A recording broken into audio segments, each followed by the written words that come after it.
Welcome back. स्वागत है एक बार फिर से आपके अपने YouTube चैनल के टीजीटी पीजीटी कला मैराथन के आज के इस वीडियो में। मित्रों, आज के इस वीडियो में हमने लिया है मिक्स क्वेश्चनों की बेहतरीन सीरीज और बेहतरीन क्वेश्चन। यकीन मानिए आपको बहुत पसंद आएगा, और अगर पसंद आए तो चैनल को लाइक, ज़्यादा से ज़्यादा शेयर और कमेंट करना मत भूलिएगा। और अभी तक अगर आपने चैनल को सब्सक्राइब नहीं किया है तो चैनल को सब्सक्राइब कर लीजिए बेल आइकन दबा के, ताकि आगे का नोटिफिकेशन मिलता रहे। तो चलिए मित्रों, शुरू करते हैं। आज का पहला क्वेश्चन आपके स्क्रीन पे है इस वीडियो का, और पूछ रहा है किस कलाकार ने नंदलाल बोस, विनोद बिहारी मुखर्जी और राम किंकर बैच को शांति निकेतन की त्रिमूर्ति कहा? के.जी. सुब्रमण्यम साहब ने, अवनींद्रनाथ ने, रविंद्रनाथ ने या अब्दुल रहमान जुगताई ने? तो इन चारों में से किसने कहा है नंदलाल बोस, विनोद बिहारी मुखर्जी और राम किंकर बैच को शांति निकेतन की त्रिमूर्ति? तो मित्रों, पहले क्वेश्चन का आपका राइट आंसर हो जाएगा ए, के.जी. सुब्रमण्यम साहब ने कहा। किसने कहा? के.जी. सुब्रमण्यम साहब ने कहा। ठीक है। अगला प्रश्न है आपका, इम्पास्टो तकनीक में इनमें से किस माध्यम का इस्तेमाल नहीं किया जा सकता? पानी के रंग का, तेल रंग का, एक्रिलिक और तेल रंग का या एक्रिलिक रंग का?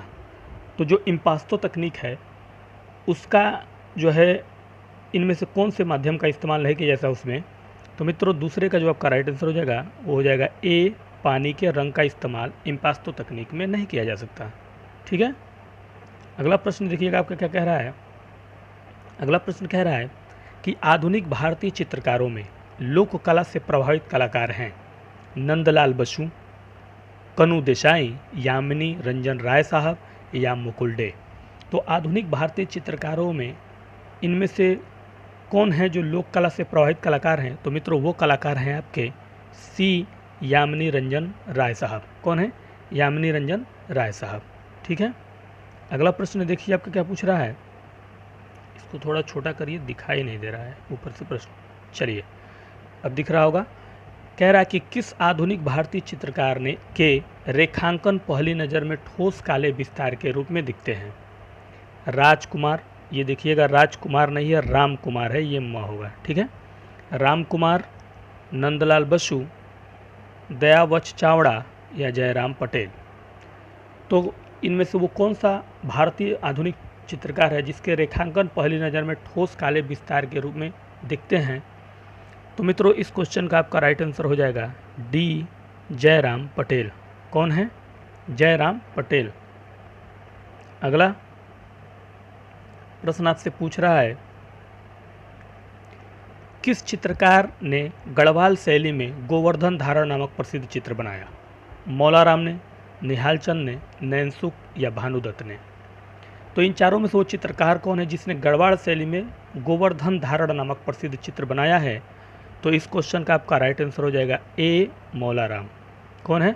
मौलाराम हैं जिन्होंने गोवर्धन धारण नामक प्रसिद्ध चित्र गढ़वाल शैली में बनाया। अगला प्रश्न पूछ रहा है आपसे, कुल्लू स्कूल का सबसे पुराना नाम क्या है? रसाजनी, कुलंतपीठ, मेवाड़ या बूंदी? तो कुल्लू स्कूल का जो सबसे पुराना नाम है वो इनमें से क्या है? तो मित्रों, वो है इनमें से B is the right answer, Kulantapeeth. Kullu का पुराना नाम कुलंतपीठ। ठीक है। अगला प्रश्न देखिए। अगला प्रश्न पूछ रहा है, किस शैली का चित्र राधा की प्रतीक्षा करते कृष्णा जयदेव द्वारा लिखी गई पुस्तक गीत गोविंद से प्रेरित है? गुलेर शैली से, चंबा शैली से, बसोहली शैली से या पहाड़ी शैली से? तो इनमें से वो कौन सी शैली का चित्र है राधा की प्रतीक्षा करते कृष्णा जो जयदेव द्वारा लिखी गई गीत गोविंद से प्रेरित है? मित्रों, इस क्वेश्चन का आंसर देने से पहले कल के एक क्वेश्चन का डिस्कस कर देना चाहता हूँ। कल मैंने एक क्वेश्चन दिया था जिसमें था कि शिव पार्वती का विवाह, शिव और पार्वती का जो विवाह था वो किस गुफा में है? मैंने क्वेश्चन दिया था, तो मैंने एलिफेंटा बताया था, लेकिन कई लोग कह रहे हैं सर बादामी। बादामी में जो है सिर्फ शिव विवाह है। ठीक है। शिव विवाह है सिर्फ बादामी में, और वो चित्र है। और एलिफेंटा में चित्र है ही नहीं, एलिफेंटा में सिर्फ मूर्तियाँ मिली हैं। तो देखिएगा क्वेश्चन में ध्यान से, शिव पार्वती विवाह की मूर्ति कहाँ मिली है मैंने लिखा है, ना कि चित्र लिखा है। ठीक है। चलिए, तो इन्हीं बातों के साथ क्वेश्चन नंबर 7 का राइट आंसर देख लेते हैं। तो 7वें का आपका राइट आंसर हो जाएगा मित्रों डी, पहाड़ी शैली से। यानी किस शैली से? पहाड़ी शैली से जो है पुस्तक गीत गोविंद को प्रेरित लिया गया। जयदेव द्वारा लिखी गई पुस्तक गीत गोविंद से प्रेरित है। राधा की प्रतीक्षा करते कृष्ण। ठीक है, अगला प्रश्न है आपका, मंसूर द्वारा बनाया गया बाज पक्षी नामक चित्र वर्तमान में किस संग्रहालय में सुरक्षित है? कोलकाता संग्रहालय, राष्ट्रीय आधुनिक संग्रहालय नई दिल्ली, इलाहाबाद संग्रहालय या सालारगंज संग्रहालय हैदराबाद। तो मुगल साम्राज्य के सबसे बेहतरीन चित्रकारों में से मंसूर साहब थे, जिन्होंने बाज नामक एक चित्र बनाया है, जो प्रेजेंट टाइम में जिस संग्रहालय में सुरक्षित है मित्रों, वो संग्रहालय आपका कौन सा?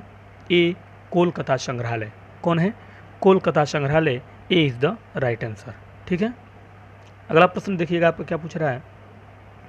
अगला प्रश्न पूछ रहा है, इलाहाबाद विश्वविद्यालय में चित्रकला विभाग की स्थापना किस चित्रकार ने की थी? अवनींद्रनाथ टैगोर ने, नंदलाल बोस ने, यामिनी रंजन राय साहब ने या छितेंद्रनाथ मजूमदार ने? तो इस समय जो इलाहाबाद यूनिवर्सिटी है उसमें चित्रकला जो विभाग है उसकी स्थापना करने वाले इन चारों में से कौन से चित्रकार हैं? तो मित्रों वो चित्रकार हैं आपके डी, राइट आंसर, छितेंद्रनाथ मजूमदार। किसने किया था? छितेंद्रनाथ मजूमदार साहब ने किया था। ठीक है, अगला प्रश्न है, किशनगढ़ शैली के प्रसिद्ध चित्रकार निहाल चंद ने कितने ग्रंथों के लिए चित्र चित्रित किए? 39, 40, 75 या 60? तो किशनगढ़ शैली के प्रसिद्ध चित्रकार थे निहाल चंद, जिनकी बेहतरीन चित्र है बनी ठनी, जिसको आप लोग जानते ही हैं। लेकिन यहाँ पूछ रहा है कितने ग्रंथों के लिए चित्र चित्रित किए उन्होंने। तो मित्रों 10वें क्वेश्चन का जो आपका राइट आंसर हो जाएगा वो हो जाएगा सी, 75 ग्रंथों के लिए, यानी 75 ग्रंथों के लिए निहाल चंद साहब ने चित्र जो है चित्रित किए। ठीक है, अगला प्रश्न, प्रकृति चित्रण को किस शैली के चित्रों में महत्व मिला? पहाड़ी, राजस्थानी, मुगल या आधुनिक? जो प्राकृतिक चित्रण है इन चारों में से कौन सी शैली में उसको ज़्यादा महत्व मिला है? प्राकृतिक चित्रण। तो इसका राइट आंसर मित्र हो जाएगा ए, पहाड़ी। किसमें? पहाड़ी में मिला है। ठीक है, सभी क्वेश्चनों से मिक्स क्वेश्चन इसमें आज मैराथन के दिया जा रहा है आपको, और यकीन मानिए आपको पसंद आएगा। 12 नंबर क्वेश्चन पूछ रहा है, अंडाकार रूप में व्यक्ति चित्रण किस शैली में हुआ? राजस्थानी शैली में, कंपनी शैली, अपभ्रंश शैली या पहाड़ी शैली? तो अंडाकार रूप में व्यक्ति चित्रण किया गया जिस शैली में, वो शैली कौन सी है? तो वो शैली है मित्रों पहाड़ी शैली। कौन सी शैली है? पहाड़ी शैली। ठीक है, अगला प्रश्न देखिए आपका, पूछ रहा है, जहांगीरकालीन चित्रकार मनोहर किस प्रकार के चित्र बनाने में निपुण था? सभी चित्र, प्राकृतिक चित्र, शिकार दृश्य, दरबारी चित्र? तो जहांगीर काल में चित्रकार थे मनोहर, जो निपुण थे इन चारों में से कौन सी चित्रकारी में? तो मित्रों 13 नंबर क्वेश्चन का आपका राइट आंसर हो जाएगा सी, शिकार चित्र। कौन सी चित्र? शिकार चित्र बनाने में क्या थे? निपुण थे। ठीक है, अगला प्रश्न है, महाभारत का फारसी अनुवाद रज्मनामा कितने वर्षों में पूरा हुआ? 5 वर्षों में, 1 वर्ष में, 2 वर्ष या 6 वर्ष में? तो जो महाभारत का फारसी अनुवाद है रज्मनामा, यानी रज्मनामा फारसी में है जिसको महाभारत में अनुवाद किया गया था ना। ठीक है, कितने वर्षों में पूरा हुआ था वो? तो मित्रों इस क्वेश्चन का आपका राइट आंसर हो जाएगा बी, 1 वर्ष में। कमेंट्स करिएगा आप कि जिस वर्ष ये बन के तैयार हुआ वो सन कौन सा था। ठीक है, कमेंट करिएगा आप लोग। आइए अगला प्रश्न पूछ रहा है आपसे, देखिएगा बहुत ही लाजवाब क्वेश्चन है ये, बेहतरीन ढूंढ के क्वेश्चनों में से मैं इसको लाया हूँ मित्रों बुकों से। लिखा है, इनमें से किस आधुनिक कलाकार ने टोक्यो से लेकर कोलकाता तक की लंबी समुद्री यात्रा के दौरान उसमें आते जाते जहाज़ों के लगभग 40 स्याही रेखांकन किए? कृपाल सिंह शेखावत, अकबर पद्मसी, के.जी. सुब्रमण्यम, सोमनाथ होर। बहुत ही बेहतरीन क्वेश्चन इसको चुना है मैंने बुक से, और जो बुक कला की पढ़ते हैं मित्रों उसी बुक की कला से मैंने इसको लिया है। मेरे पास जो भी बुक हैं उसी से मैं अपने नोट्स को बनाता हूँ आपके लिए, इसलिए मेरे क्वेश्चन सबसे थोड़े अलग होते हैं और आप लोग कमेंट्स में करते भी हैं ये बात। तो ध्यान से देखिएगा, आधुनिक चित्रकार हैं, टोक्यो से लेकर कोलकाता तक की लंबी समुद्री यात्रा की, और उस यात्रा के दौरान जो भी जहाज़ें, उसके अलावा जो है हाउस लाइट जो होता है समुद्रों के किनारे, जहाज़ें और भी जो भी चीज़ें उनको दिखी, उन सभी का लगभग 40 स्याही रेखांकन किया उन्होंने। तो वो चित्रकार कौन थे आधुनिक? तो मित्रों वो थे आपके कृपाल सिंह शेखावत। कौन थे? कृपाल सिंह शेखावत। इंपॉर्टेंट क्वेश्चन है, बेहतरीन क्वेश्चन है, देखिएगा। ठीक है, आइए अगला प्रश्न देखिएगा। पूछ रहा है किस पश्चिमी कला आंदोलन ने राजा रवि वर्मा को अपनी कृतियां रचने के लिए प्रेरित किया? अति अलंकृत, पुनर्जागरण काल, व्यवहार, वैचित्र्य या नव श्रेणीवाद। तो इनमें से वो कौन सा पश्चिमी कला आंदोलन था जिसने राजा रवि वर्मा को अपनी कृतियां रचने के लिए प्रेरित किया? तो वो था मित्रों आपका नव श्रेणीवाद। D is the right answer. कौन था? नव श्रेणीवाद। ठीक है, अगला प्रश्न आइए। पूछ रहा है गोथिक कला के किस चित्रकार ने इंद्रधनुषी रंगों में चित्रण किया? जॉन प्यूसिल ने, एंजर्स ने, जॉर्ज डेविन ने या मास्टर ऑफ मोलिस ने? तो गोथिक कला का कौन सा चित्रकार है जिसने इंद्रधनुष रंगों में चित्रण किया है? तो मित्रों वो कलाकार है आपका बी एंजर्स। कौन है? एंजर्स हैं। ठीक है, आइए अगला प्रश्न देखिएगा। मथुरा केंद्र की मूर्तियां किस आकार में निर्मित हैं?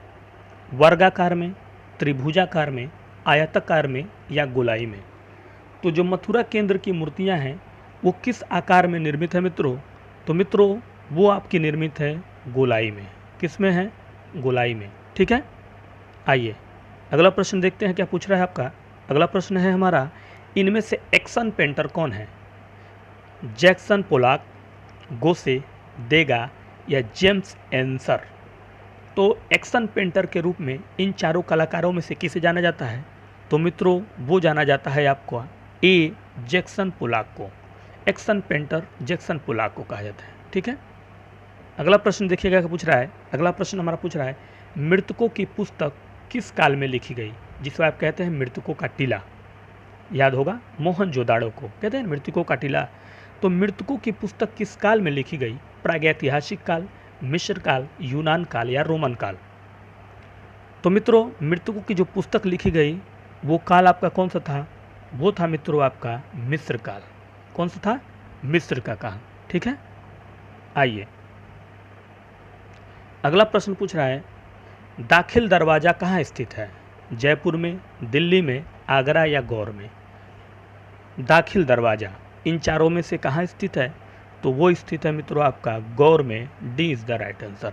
गौर राजस्थान में है। ठीक है, अगला प्रश्न है आगरा में नगीना मस्जिद का निर्माण किस शासक ने करवाया था? शाहजहां ने, अकबर ने, जहांगीर या बाबर ने? तो आगरा में एक मस्जिद है जिसका नाम है नगीना मस्जिद और उसके निर्माणकर्ता शासक जो हैं वो हैं आपके मित्रों शाहजहां। कौन है? शाहजहां हैं। ठीक है, अगला प्रश्न देखिएगा क्या पूछ रहा है। पूछ रहा है याजी क्या है? गर्भगृह है, द्वारपाल है, मंदिर का विमान है या आधारभूत मंदिर में पौराणिक कथाओं से संबंधित जानवर है? तो जो याजी शब्द है इन चारों में से क्या है? तो मित्रों इस क्वेश्चन का आपका राइट आंसर हो जाएगा डी आधारभूत मंदिर में पौराणिक कथाओं से संबंधित जानवर जो होते हैं उसी को कहते हैं याजी। ठीक है, अगला प्रश्न पूछ रहा है आपसे ताजमहल का मुख्य वास्तुकार कौन था? सिख जिलानी, उस्ताद अहमद लाहौरी, मिरक मिर्जा, घियात या अमजद खान? तो जो ताजमहल है उसका जो मुख्य वास्तुकार था मित्रों वो था आपका उस्ताद अहमद लाहौरी साहब। कौन थे? उस्ताद अहमद लाहौरी। ठीक है, अगला प्रश्न कह रहा है अंगड़ाई लेती महिला इनमें से किस कलाकार की उत्कृष्ट कृति है? नंदलाल बोस की, विवान सुंदरम की, शंखो चौधरी या के.जी. सुब्रमण्यम? तो अंगड़ाई लेती महिला इन चारों में से किस कलाकार का जो है उत्कृष्ट कृति है? तो 25वें क्वेश्चन का आपका राइट आंसर हो जाएगा सी शंखो चौधरी का। किनका है? शंखो चौधरी साहब का है। ठीक है, अगला प्रश्न अंबाजी संगमरमर का उपयोग निम्नलिखित में से किस मंदिर के लिए किया गया? एलोरा के लिए, दिलवाड़ा, खजुराहो या कोणार्क? ठीक है, तो अंबाजी संगमरमर का उपयोग जिस मंदिर के लिए किया गया मित्रों वो मंदिर आपका है दिलवाड़ा जो हनुमानगढ़ी में है। दिलवाड़ा हनुमानगढ़ी के ठीक है मंदिर। अगला है लोथल तथा कालीबंगा दोनों क्या हैं? गुजरात में स्थित है। ध्यान से इस क्वेश्चन का आंसर दीजिएगा। मौर्य काल से पहले के स्थल हैं, अति प्राचीन काल से प्रसिद्ध हैं, या हड़प्पा कालीन स्थल हैं। तो लोथल तथा कालीबंगा दोनों क्या हैं? तो मित्रों ये दोनों आपके जो हैं वो हड़प्पा कालीन स्थल हैं। ठीक है, लोथल गुजरात में है और कालीबंगा कहाँ है आपका, ये आप कमेंट्स में बताइएगा। तो ये दोनों अलग अलग जगह पे हैं, इसलिए हड़प्पा कालीन स्थल हुए हुए। ठीक है, अगला प्रश्न है, भित्ति चित्रकला बुद्ध का प्रलोभन किस संख्या वाली गुफा में स्थित है? 9 में, 2 में, 1 में या 10 में? तो भित्ति चित्रकला जिसका नाम है बुद्ध का प्रलोभन कौन सी गुफा में स्थित है इन चारों में से? तो मित्रों वो स्थित है आपकी गुफा संख्या 1 में। किस में है? गुफा संख्या 1 में। अगला प्रश्न देखिएगा क्या पूछ रहा है। अगला का प्रश्न पूछ रहा है, आगरा में ज्यामितीय विधि से बाबर ने कौन से बाग का निर्माण करवाया था? नूर अफगान, शालीमार, मुगल गार्डन, लोदी गार्डन। तो आगरा में ज्यामितीय विधि से बाबर ने एक बाग का निर्माण करवाया और मित्रों उस बाग का नाम है आपका ए नूर अफगान। क्या नाम है? नूर अफगान।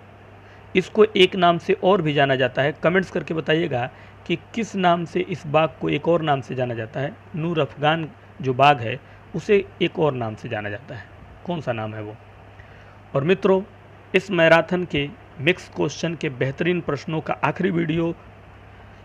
आखिरी प्रश्न आपसे पूछ रहा है कि शेरशाह सूरी के मकबरे की भूतल योजना है त्रिभुजाकार, वर्गाकार, अष्टभुजाकार या आयतकार? तो जो शेरशाह सूरी के मकबरा है उसका जो भूतल है उसकी योजना किस आकार की है? त्रिभुजाकार बनी है, वर्गाकार बनी है, अष्टभुजाकार या आयतकार? तो इस क्वेश्चन का आपका राइट आंसर हो जाएगा मित्रों सी, वो बनी है भूतल योजना अष्टभुजाकार में। किस में बनी है? अष्टभुजाकार में। तो मित्रों कैसी लगी आज की हमारी ये मैराथन क्लास?